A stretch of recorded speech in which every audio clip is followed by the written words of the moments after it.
superheroes. I'm Pink Phoenix, coming to you from Purdue University College of Veterinary Medicine's League of VetaHumanz. Today, our special guest on VetaHumanz Live is Professor VANMICROBE. Thanks for being on the show, Professor. Thank you. I'm so excited to be here. To get started, can you tell us your story? Sure. So I studied my undergraduate at the University of Georgia in Athens, Georgia. And as an undergraduate, I didn't know that I wanted to be a veterinarian, but I happened to do some research at the vet school and I thought animals were really cool, but I didn't think about going to vet school yet. I did take an animal behavior class that I really loved. So I thought, gosh, I really want to do animal behavior related research, but I knew that I wanted to teach first. So after I left my undergraduate, I started out high school teaching, and I taught high school science and English in Crown Point, New Mexico, and absolutely loved teaching. During the summers while I was teaching, I still stayed interested in animal research and animal behavior related research. And so I started applying to grad schools, thinking about animal behavior programs. And while I was applying to grad schools, my partner said, hey, have you ever thought about vet school? And I hadn't even thought about vet school then. And I thought, gosh, to understand behavior, I bet it would be really helpful if I understood things like physiology and anatomy and disease processes. So then I started applying to vet schools in addition to grad schools. And that is how I ended up at Purdue University, where I did a PhD and a DVM. And I didn't end up studying behavior. I ended up studying microbial ecology, so the microbes inside of animals and how they contribute to animal health and disease. That's so excellent. I love your story. And just by chance this morning, I met with a future vet student, perhaps researcher, who's interested in animal behavior. That's so cool. You never know where it will take you. Right, you never know. So I have to ask, how did you decide on your superhero name? Well, as I was studying during my DVM PhD, not only did I already love animals, I fell in love with microbes. They are this fascinating rainforest that lives inside of us and on us, and they're really, really important to our health. So I've just dedicated my career so far to understanding those microbes inside of us and what they can do for us and how they can make us sick and how they can make us better. And not just us, but animals as well. And so Van is short for my first name, Vanessa, and microbe is the species that I love besides animals. Well, now we have to hear more about your work. So tell us more about how the microbes that live inside us keep us healthy. So a lot of times when we get trained to become doctors, whether that's animal doctors or human doctors, we learn about very specific bacteria or viruses and the diseases that they cause.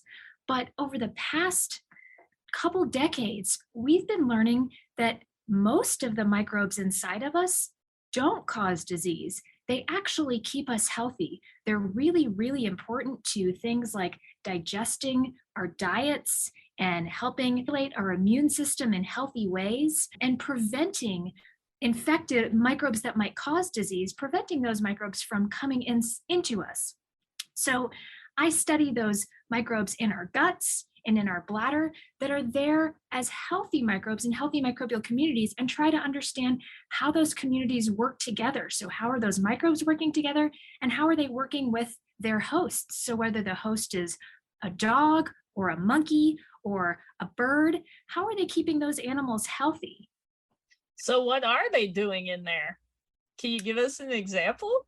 Sure. So we know that there are microbes inside of us, and when they're in a normal, healthy balance, so this will be an example from a human disease. We know when microbes are in a normal, healthy balance, they're really good at keeping out microbes that can make us sick. So they help digest our food and they keep out those other microbes by excluding them. So they fill up the spaces where those microbes might find a good place to live, and they eat the nutrients that those bad microbes might want to eat. But sometimes our normal healthy bacteria get affected by things like antibiotics or by diseases. And when that happens, the normal community looks a little bit different. So if you imagine a really healthy rainforest, and then maybe you imagine a fire or deforestation, suddenly that healthy forest looks a little bit different. And now there's new or different species that might be able to come in and live in that forest. There are diseases like Clostridioides difficile is one pathogen that can cause things like really severe diarrhea. And we can see this pathogen in humans. We can also see it in animals.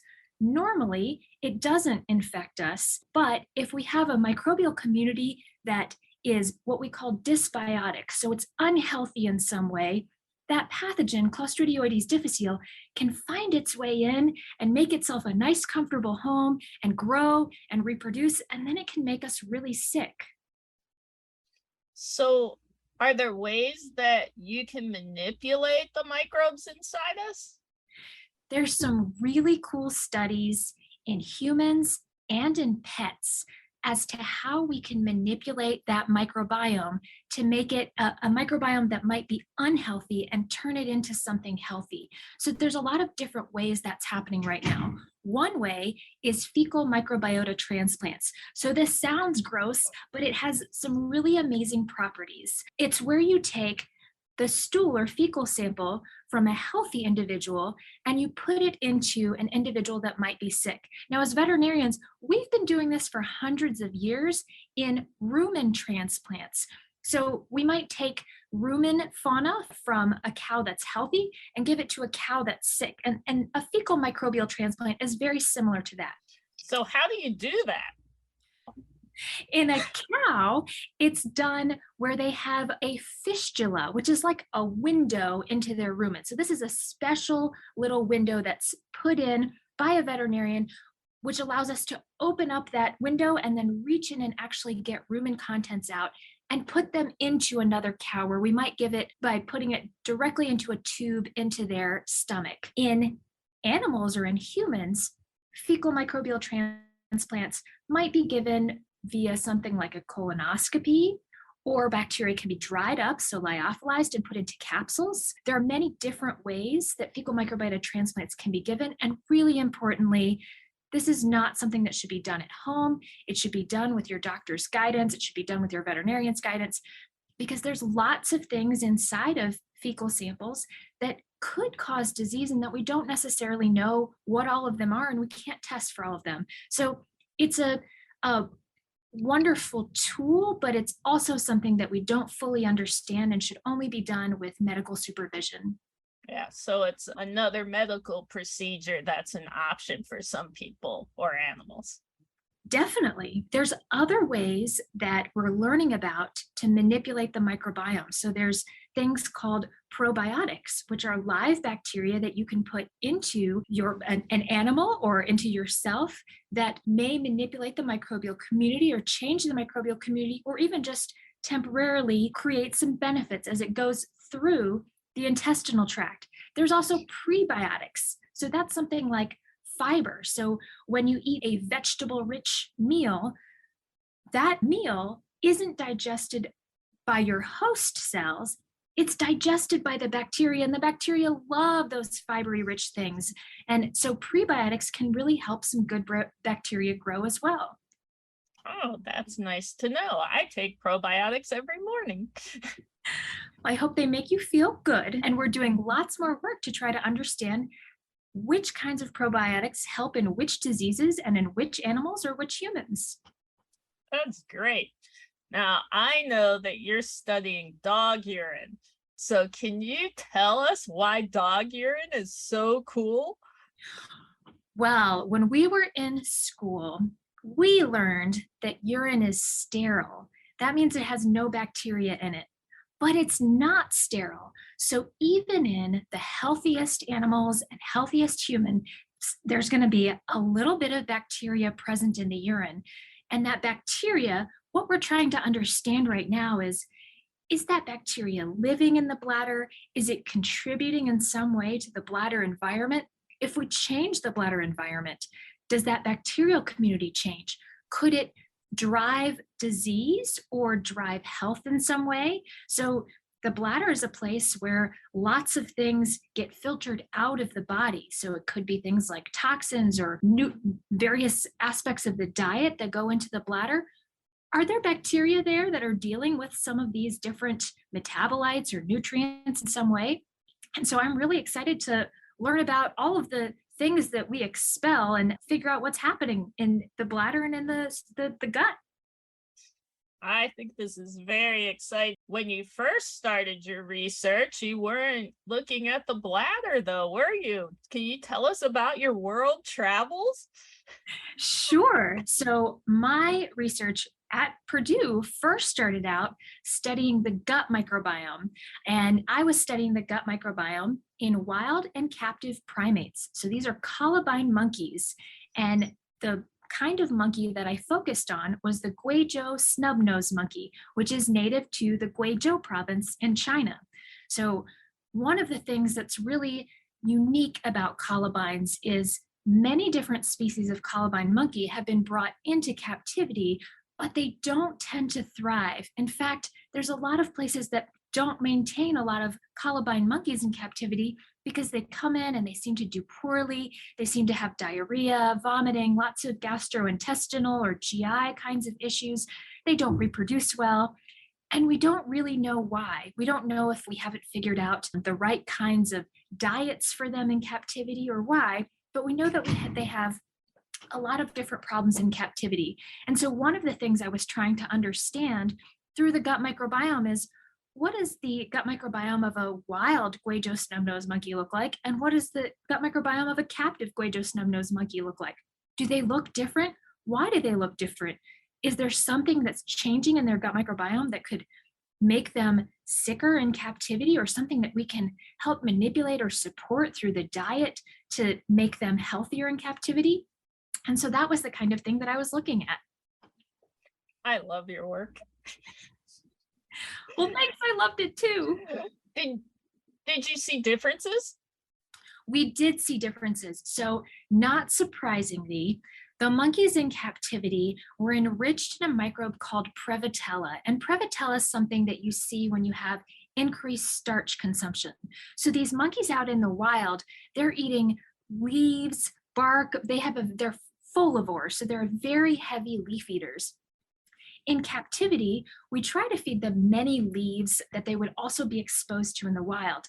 But we also do things like feed them regular, healthy food that we know is safe for them. So it might be something like monkey biscuits, or it might be, in this case, they were receiving steamed cornmeal cakes.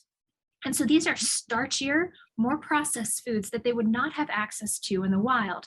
And so that increase in Prevotella is likely linked to some of those foods that they were getting in captivity. Now, it's not necessarily true that Prevotella is bad. It could just reflect a change in their diet, but there may be some way in which this changed gut microbiome may not be helping them thrive in some way.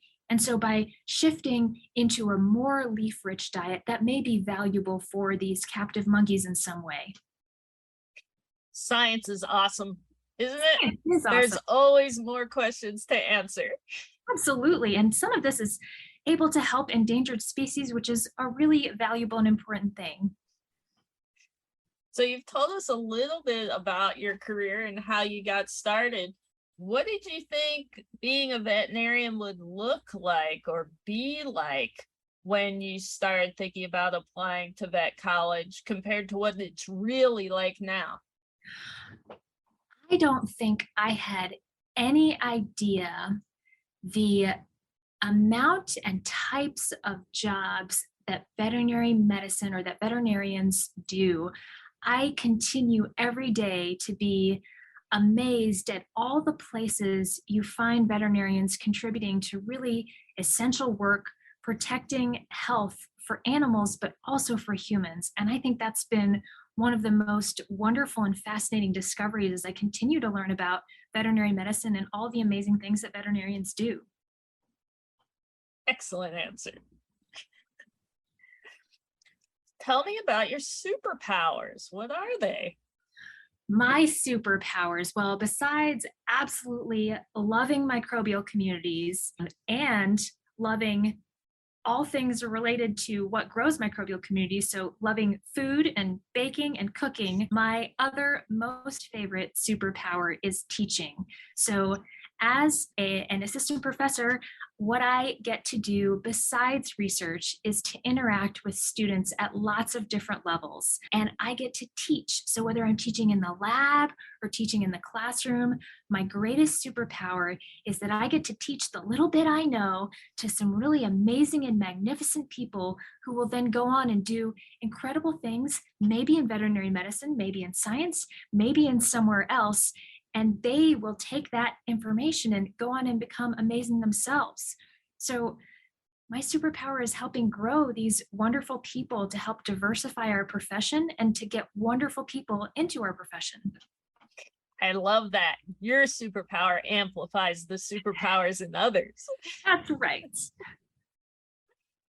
I always get excited when I talk with you. You're very inspiring because you're like me. We love our jobs, right? There's never a bad day. Definitely. So what's been your best day ever as a vet? Can you pick Oh, one? man. Yes. So a couple of years ago, I was working with a vet student, and the Columbus Zoo and Aquarium called and they said, hey, we've got some serious sickness in our lorikeets, and we just really need to get a handle on what's causing the sickness. The sickness had been going on for years, on and off. It was a gastrointestinal problem. They were seeing diarrhea. They were seeing lorikeets get sick in these waves of outbreaks of enteritis, so kind of inflamed intestines. Some of their lorikeets were dying. Some of them were recovering, but then getting sick later. And they were really concerned. They'd made extensive efforts with their veterinary staff and their nutrition staff and cleaning and changing around their entire enclosure, remodeling the enclosure multiple times to make sure their water lines were safe, that their nectar supplies were clean and healthy and fresh, that there wasn't a chance that there was wildlife running through the aviaries and contaminating anything that the lorikeets might have access to. And they said, do you want to work on a project with us to study the lorikeets and their gut microbiome? And I said, absolutely, I would love to. Let's plan a project. And so we started sampling these lorikeets for about a year. We sampled them regularly when they were healthy. We would do an entire flock survey and look at their gut microbiome when they were healthy. And then anytime a lorikeet got sick, we would collect a sample from their gut microbiome to try to see what was making them sick. Could we see a difference? And our thought was, you know what? Maybe their gut microbiome looks really different when they're sick. Well, remember, this had been happening for many years, and they have a wonderful veterinary staff there, and they'd been submitting these samples for culture and for different kinds of analyses, parasites, and they weren't coming up with a specific answer that was driving the sickness in these lorikeets. So we said, you know what, maybe it's some kind of dysbiosis or unhealthy microbiome. Maybe we can try to look at it this way and see what's going on. So we collected these samples for about a year, and then we started analyzing them. And as it turns out, as we started analyzing them, the Denver Zoo called and said, hey, our lorikeets are getting sick. We're not sure what to do. Can we send you some samples from our Denver Zoo flock? And so we took on the Denver Zoo flock as well and said, yeah, let's get all the samples from your healthy lorikeets and your sick lorikeets. And almost immediately, when we started looking at the full set of results from all of the lorikeets over the entire time, we found this pathogen called Clostridium perfringens, and we found a second pathogen called Clostridium cholinum. Now, these pathogens, perfringens and cholinum, are not usually found in healthy birds, but they can be very challenging to grow in things like cultures. So they might have been there, but they might have been very hard to detect. And so when they're hard to detect and we're not sure what's going on, but we know the lorikeets are infected, then we're giving some empiric antimicrobials. So we're saying, all right, lorikeets, we're not sure what's going on. We know you have an infection. We're going to give you some antibiotics. But we worry about that because we don't know if those antibiotics are the right antibiotics, if they're going to solve the problem. And then we also worry about things like antimicrobial resistance. And so the vets had been consistently worried about this, as well as everybody else involved in the lorikeet care.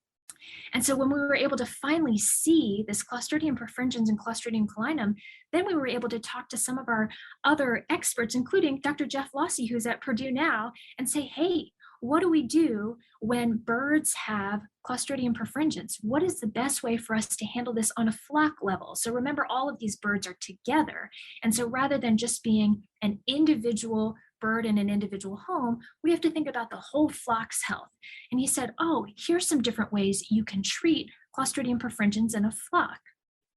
And so we took the information that he gave us, and we also were able to take some intestinal contents from some of these birds and try culturing them in a way that they hadn't been able to try before. And we were able to isolate that Clostridium perfringens and get some susceptibility testing. So we knew which antibiotics would work. And we also got this solution for in which we can put inside of the nectar to treat the entire flock. And so literally the minute we saw this in the data and this team I was working with, including a research associate, Dr. Chris Madden, and a vet student at the time, David Minnick, we went straight back to the zoo and we said, hey, Columbus Zoo, we think we know what might be happening in your lorikeets. We think it's this bug, and we have some options for you for both antibiotics that will work to treat the sick birds now, as well as a preventative measure that you could use flock-wide. And right away, they switched the treatment profile for their lorikeets, and they have not had an outbreak of enteritis in their lorikeets since they started that new treatment profile. And it's been 2 years. This work is now published in Animal Microbiome, and that vet student is now an intern at the Indianapolis Zoo this year. That's fantastic. That's cool. That's way cool. I love it. It's so exciting when we get to use our research tools and they translate directly into making animals healthier. That's why it's the best job ever.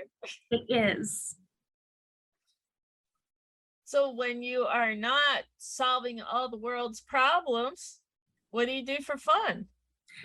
For fun, I love to be outside hiking and kayaking. My dog is not convinced that a kayak is the most stable place to be, but we're trying to convince her. Currently, she refuses to move when she's wearing a life jacket, like she stands still and freezes, but we'll work on that this summer. That's great. Well, she'll have plenty of opportunity to practice getting comfortable in a kayak, I'm sure. Yes. So before we wrap up, what inspirational message do you have for our aspiring veterinarians who are listening? My message to you would just be a reminder that there are so many amazing things that veterinarians can do. So, and veterinarians probably affect many things that you do every day and you don't even realize it. So if you ate food today, there's a very good chance that at some point there was a veterinarian involved. So if you ate some chicken or some beef, there's a veterinarian taking care of those animals. There's a veterinarian overseeing the process by which the animals go from a farm to the meat in the grocery store. And there's a veterinarian making sure that that food stays safe and healthy for you. There's a veterinarian in the public health, working in public health in your state, so that if there is any infection in your state that goes from an animal to a human, that veterinarian's monitoring it and trying to figure out, where did it come from? Are there other animals at risk? Are there other humans at risk? And that's happening behind the scenes and you don't even know it, but that person is working every day for you to promote animal and human health. There's veterinarians out there right now who are looking for COVID in animals to say, hey, can we help prevent another reemergence of SARS-CoV-2? Can we help make sure that animals stay healthy so that humans also stay healthy? There's researchers like me doing research, whether it's on wildlife or zoo animals or pet animals. If you have a pet at home, that pet might get taken care of by a veterinarian as well to make sure that pet stays healthy, but also so that you stay healthy too in your homes. And I just think the world of veterinary medicine has so many cool opportunities that there's no end to possibility there. And I wish you all the very best as you pursue the veterinary medicine field. I love this. Thank you so much for being on the show. Thank you so much for the invitation. It's an honor to be here, and I love speaking with you. And thanks for having me. It's always great to catch up, and I have to say before we go that you're an incredibly special guest for me, because when we started the League of VetaHumanz, that evolved from Professor VanMicRobe when she was a vet student here at Purdue. And one day she asked if we could help the kids in our community with their homework. And that led to a literacy program and a role modeling program. And now we have the League of VetaHumanz with veterinarians and vet students all over the world helping kids in their community. So thank you for that. Well, that's amazing for all of the people involved in that. And it's something to be so proud of. And for all the next future vets, I hope you're able to get involved in VetaHumanz as well. I hope so too. So if you want to learn more about League of VetaHumanz and other League of VetaHumanz superheroes, visit VetaHumanz.org. And if you like this episode, and I know that you did, please subscribe, rate, and share it with your friends. And remember, use your powers for good.